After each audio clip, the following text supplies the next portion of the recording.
Right now at noon, police in California are searching for suspects following a deadly ambush-style shooting in Fresno. And another week, another honor as Wisconsin running back Jonathan Taylor breaks another record. From the Channel3000.com Alert Center, this is News 3 Now at noon. Good afternoon, I'm Mark Kane. We are following breaking news out of Oklahoma. Police have confirmed that 2 men and a woman have been fatally shot at a Walmart in Oklahoma.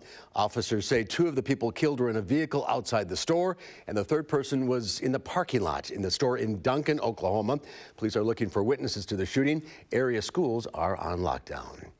Well, a cloudy and cool start to the work week. Let's head over to the Weather Center. Meteorologist Chris Reese has a look at your first alert forecast. At least it's not snowing. It is not snowing, but it is cloudy out there. So that is what we've been dealing with pretty much all day long. It's keeping those temperatures on a bit of a cooler note. 34 is where we're at in Madison right now. Janesville at 36. There are some spots that are still coming in below freezing, one of those being Viroqua at 30 right now. There may be a couple areas of flurries depending on where you're located. We zoom in right in towards Madison. You might see a flurry up near Black Earth coming in out of Prairie du Sac right now. Still, things are all quiet for us as we continue to go through the rest of the afternoon. I think we'll keep the clouds around and look for a high near 39. Mark? All right, we'll check back in a few minutes. Thank you, Chris. Beloit police have released the name of the victim who was killed in a Beloit shooting. Police say 34-year-old Dwan Buchanan was shot Saturday morning. He was pronounced dead at an area hospital. Officers said they are searching for a silver SUV and a blue Volkswagen sedan, both of which may have broken windows. Both cars are believed to be connected to the homicide. A reward is being offered for any information on a missing veteran last seen in Wisconsin. The family of Norbert Tony Datzman is offering a $5,000 reward. They say Datzman is an elderly veteran with dementia who was last seen on August 30th in Winter, Wisconsin. He's from California but was visiting family. His family says he walked away from a hotel but may have caught a ride from someone. Anyone with any information is asked to call the police. And police are looking for a suspect or suspects accused of killing 4 people in an ambush-style shooting at a party in Fresno, California. The victims, all Asian males between 25 and 35 years old. 6 others are expected to recover from their injuries. Police have not yet determined any kind of motive. Very likely that it was targeted. We just don't know why. Because somebody picked that house and came up and shot several times on the back side of it. It looks like there was a target. We just don't know what the reason for the targeting was. Police went door to door in the neighborhood last night searching for witnesses and any security camera footage. Federal agents are assisting in the investigation. A standoff between anti-government protesters and police in Hong Kong continues to escalate. As many as 500 protesters are believed to have barricaded themselves inside one of Hong Kong's universities. They've been playing a cat and mouse game with police for days. The standoff has been going on for over 24 hours. More than 40 people have been arrested. The university, along with colleges across this territory, are closed tomorrow and possibly for the rest of the week. We're entering the second week of public impeachment hearings, and Democrats are inviting President Trump to defend himself. The president responded on Twitter this morning, "Even though I did nothing wrong and don't like giving credibility to this no due process hoax, I like the idea and will, in order to get Congress focused again, strongly consider it." Republicans on the impeachment panel want to hear from Wisconsin Senator Ron Johnson, who attended the inauguration of Ukrainian President Zelensky. I will lay out what I know in terms of this, and so are you going to testify? To a certain extent, some of my perspective. Now, they're not going to call me. President Trump and Senator Johnson are unlikely to testify at open hearings, but several others will appear this week. 8 more witnesses scheduled, including 3 on Tuesday, who listened to the July 25th phone call when President Trump asked his Ukrainian counterpart to open political investigations. And CBS News will bring you complete coverage of this week's public testimony. Nora O'Donnell will anchor our special reports from Washington tomorrow, Wednesday, and Thursday. Well, lower temperatures often mean higher heating bills, but there are a few small changes you can make to keep costs low. Madison Gas and Electric recommends setting your heat to 68 degrees when you're home and 55 when you're away or asleep. Now, that may sound a little chilly, but it'll bring you big savings. When you lower the thermostat by 1 degree, you save 1%. And avoid offsetting it with a space heater. Experts at MG&E say it's more wasteful than you realize, and there are better options. If you're cold and you have your thermostat set down, put on an electric blanket, because then you're heating your person instead of a whole room. An electric blanket will use a fraction of the energy. The average heating bill in our area was about $450 last year. Madison Gas and Electric offers energy assistance and budget plans. Details of those are up on our website. Another week, another honor for Wisconsin running back Jonathan Taylor. Taylor was named the Big Ten Co-Offensive Player this week. On Saturday, he had 204 rushing yards, 2 touchdowns in Wisconsin's 37-21 win against Nebraska. During that game, Taylor also broke Herschel Walker's record for most rushing yards by a player through his junior season. This is the 8th time Taylor has been named the Big Ten Offensive Player of the Week. Congrats. And there's more to come on News 3 Now at noon. Next, we'll see what Howard's working on in the Mr. Food Test Kitchen. These aren't your average French toast sticks. Wait until you see the surprise we have coming up next.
Over the years, we've made French toast every which way. We've stuffed it, stacked it, and even made it casserole style so it was easy to serve. But no matter how many ways we serve it up, you just can't seem to get enough of it.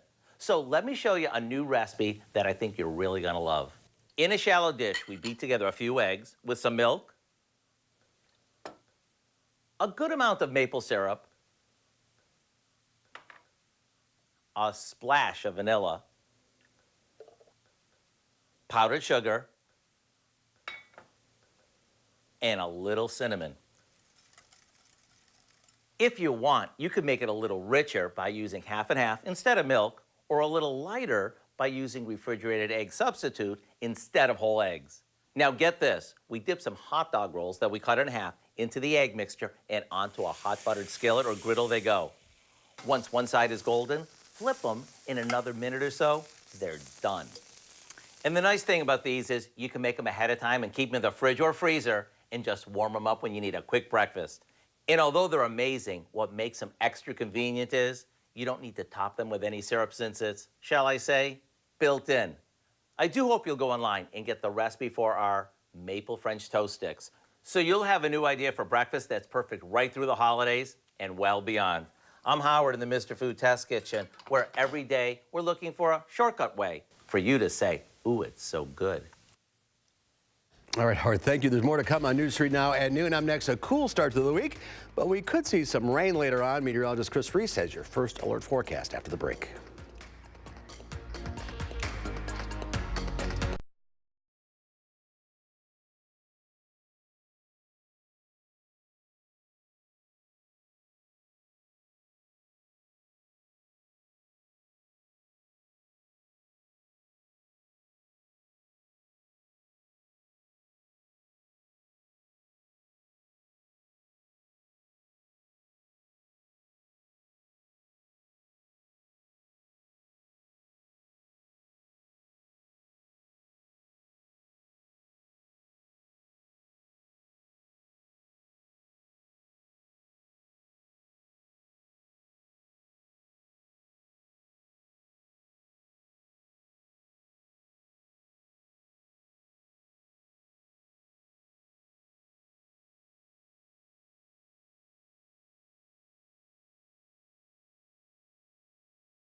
Our call for action phone bank is open right now, ready to take on your consumer issues. The number is 608-270-2833. Let's check Wall Street at the noon hour. The Dow Industrials up almost 12 points. The NASDAQ, however, down 7. Let's check in now with Q106 Farm Director Pam Yankee. She is in the radio barn. Happy Monday to you. Yeah, happy Monday to you. Boy, it is a happy Monday for a lot of Wisconsin farmers. Mark, I was traveling around over the weekend, and if you got out and about after dusk, you probably saw a lot of lights out in the middle of a field, a lot of combines, a lot of tractors with gravity boxes, a lot of semis that were rolling, trying to take advantage of the warmer weather we picked up over the weekend and the dissipation of the snow. So hopefully, by the time we get our update this afternoon from the Wisconsin Ag Statistical Service on crop progress, we'll see those numbers move again. It really was a good shot in the arm that a lot of farmers were looking for to try to finish up this harvest of 2019. A couple other different agribusiness tidbits we're talking about today. It looks like the Tyson plant in Holcomb, Kansas, going to be reopening in the first week of December. That plant had a big fire that knocked out a lot of their hydraulics and some structural issues. That's coming back online. And congratulations to Cheryl Zimmerman. She's our Wisconsin Executive Director of the FFA. And on Friday, she was named the National FFA Board Secretary. She'll be coordinating the meeting information, helping associations receive their charter, and working with state associations reporting to the board. Congratulations to Cheryl Zimmerman on that honor. She's a busy gal. Well, the markets in Chicago today under some pressure, just lacking news really to give it any sense of direction upwards. Dairy markets today in Chicago continue to tumble. Barrel cheese down 4 1/4 again today at $2.15 1/2. 40-pound block cheese down 2 1/4 at $1.86 3/4. Double A butter up 3/4 cent, $2.07 1/2. But that is not because of the Dean food situation, according to Mike North from Commodity Risk Management Group in Platteville. Instead, it's just that erratic holiday season that we're moving into, Mark. And I'm just glad right now, at least for the short term, it looks a little less like the holidays outside right now. We can use a little bit less snow right now and a little bit of this warmer temperature to wrap up the harvest. Absolutely. All right. Happy birthday, by the way, young lady. Thank you. Thank you. Keep the emphasis on young. Yes, that's right. Have a great birthday. Thank you. Thanks, Pam. Let's go over to Chris now with the First Alert forecast. Things have been dry as we have gone through today. We've been seeing some areas of flurries flying throughout the upper Midwest, and that's truthfully all we have to track as we go through the rest of this afternoon, other than the cloud cover. There have been a couple flurries, mainly in northern Dane County this afternoon. Some of these were over near Mazomanie earlier. Now that's headed over towards Waunakee and the town of Dane. So don't be surprised if you see a little flake or two falling out of the sky. We head down towards Janesville, Milton, and Beloit. Things still do remain dry for us. That includes places such as Evansville and Broadhead as well. And I think we do remain mostly dry through the afternoon. It's just that clouds are going to be dominating the skies, but we still will turn milder this week, and we are still looking at perhaps a soggy midweek as well. Temperatures right now at 34 in Madison, Janesville at 37. We are still at 34 in Boscobel. Some areas underneath the cloud cover are just not having the best luck today getting their temperatures to move. Viroqua is at 30, and we're still at 31 in the Dells. The Dells have been at 31 for several hours in a row. Winds are still calm, though, for us, but we are going to keep that canvas of gray throughout the skies as we go through the rest of this afternoon. We'll end up topping out around 38 to 39 degrees as we head into the afternoon. Then we keep the clouds around, headed through dinner time. Here we are now, 7 o'clock. Notice a temperature right around 34. And this is ahead of the next system that we begin to watch as we move into the evening hours. Midnight, pay attention to what happens in the west. This is that next batch of rain and snow that'll be moving into the area. 5 o'clock now. This is the start that a lot of folks begin to wake up and get ready to hit the roads. We could see a little bit of sleet and snowfall action coming on through. By the time we get you towards 11, it's out of here. Notice a lot of that mixed with rain, and the temperature rises up towards 37 at that point. But it's not just 37. Keep in mind, that was 11 o'clock. We get you towards 4 o'clock. How about 42, 43, 44? That's where I think a lot of those temperatures end up as we head towards yesterday. We'll then cool down into the 30s tomorrow night, and then eventually perhaps mid-40s as we head into Wednesday. So now a lot of folks want to know about putting up the Christmas lights. Thanksgiving is coming. A lot of folks are getting ready to travel, and after Thanksgiving, the weather tends to go downhill around here when it comes to the temperatures and the snow chances. So I'll tell you what, if you can do it today, go ahead and do it. Yes, it's cold. Yes, it's cloudy, but we will stay dry. I think we'll stay dry tomorrow. We'll stay dry on Wednesday as well. It's Wednesday night and the Thursday that I think is going to be the wettest period of our forecast. We are keeping a very close eye on that time period because that'll have impacts to the commute Thursday morning as well. But if you don't get it done by then, I'll tell you what. We'll have sunshine Friday, Saturday, Sunday, Monday, and Tuesday. We're watching a rain-snow mix, though, perhaps by the time we get you towards next Wednesday, and that's important because that is the busiest travel day. It's the day before Thanksgiving, so we are going to keep a very close eye on that one. Stay tuned to all the shows, social media, everything. We will be updating that forecast as folks. It's a ways off, but it's a ways off. Keep it in mind. Yeah, we just want to keep you up to date. All right, Chris, thank you. My pleasure. Linda Barch from the Bruce Company is here answering your plant and garden questions. The number to call 270-9933. We'll get to your calls right after this.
From the Bruce Company is here taking your calls at 270-9933. Good to see you. Good to see you. Oh, is that a Christmas cactus?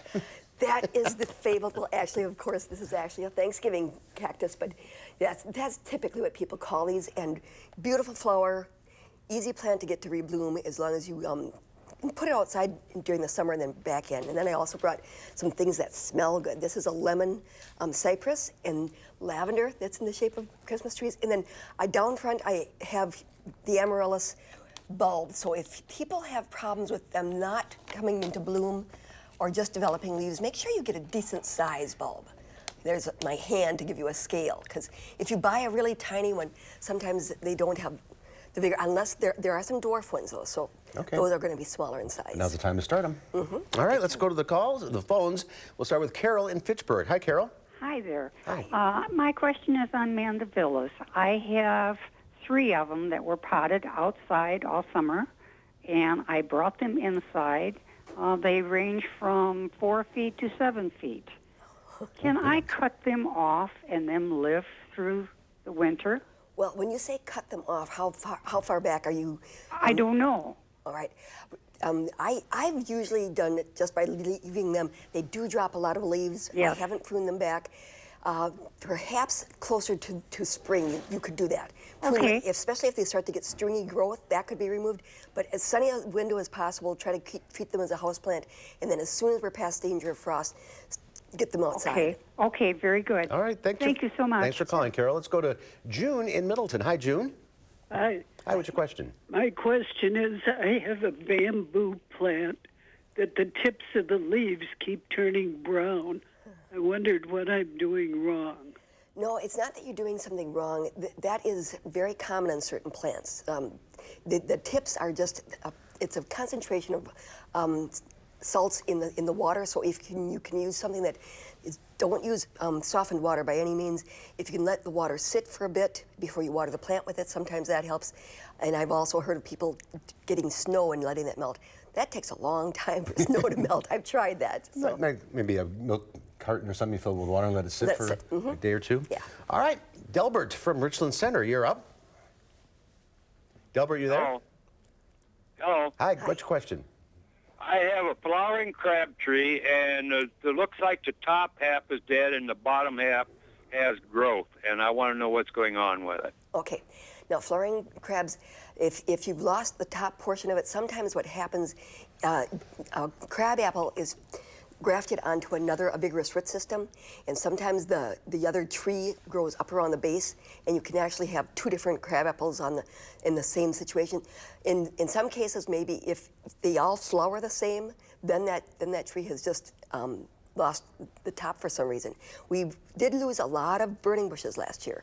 I didn't see a real problem with flowering crabs, but perhaps that's similar. But I would, if they flower with 2 different colors, that's the root system. Interesting. At the base. All right, we'll go to Rachel now in Janesville. Hi, Rachel. Hi. Hi. What's your question? My question is on gathering marigold seeds after the frost. Can I still go out and gather those seeds even though we've had the very cold weather? Yes, that's not going to harm them, but you'll want to make sure that you lay them out and let them dry before you store them, because otherwise you're going to get mold and decay. Okay, let's go to Roger in Oregon. Hi, Roger. Linda, 2 weeks ago, you promised you'd come back to tell that man how to properly plant and if he should plant onions in the springtime or in the fall. Okay. He actually was asking about thank you for reminding me. He actually was asking whether he could leave onions in the ground like carrots and other crops like that. And they're too moist. They're going to freeze. The cells is going to be frozen and destroyed if you leave them. There is something called winter onion, though, that you can plant in the fall of the year. And that's a totally different crop, and that can survive. It's also called multiplier onion, if you're familiar with that. So but it's a totally different kind of onion than you would use as like a sweet onion that you'd store. So the answer is no. Do not leave them in the ground. All right, and get those leaves raked up. If we get open, yes, that would be an opportunity to get it off your grass. Okay. We're out of time. If you're on the line, stay there, Linda. We'll talk to you off the air. We'll see you next time. Chris has one final check of the forecast. Yeah, we're cloudy as we go through the rest of this afternoon, folks. I mean, at this point of the year in the upper Midwest, you have to expect clouds. Those are typically going to win the show. We'll keep those highs right around 39, but I think we might actually see a little sun as we head into Tuesday. 43 for your high Tuesday afternoon. More clouds and 45 for Wednesday. Wednesday night into Thursday, though, we are watching for a chance of some heavier rain that could come through. That may cause some wet and potentially slick roads as we head into your Thursday morning. So plan ahead for that, but we'll see sunshine from Friday all the way through Tuesday with the chance of a wintry mix as we head into the big travel day before Thanksgiving. Stay tuned to News 3 Now for alert weather in the week ahead. We'll keep you up to date on that. All right, Chris, thank you. Thanks for watching, everybody. We'll see you back here at 4 o'clock. In the meantime, have a great afternoon.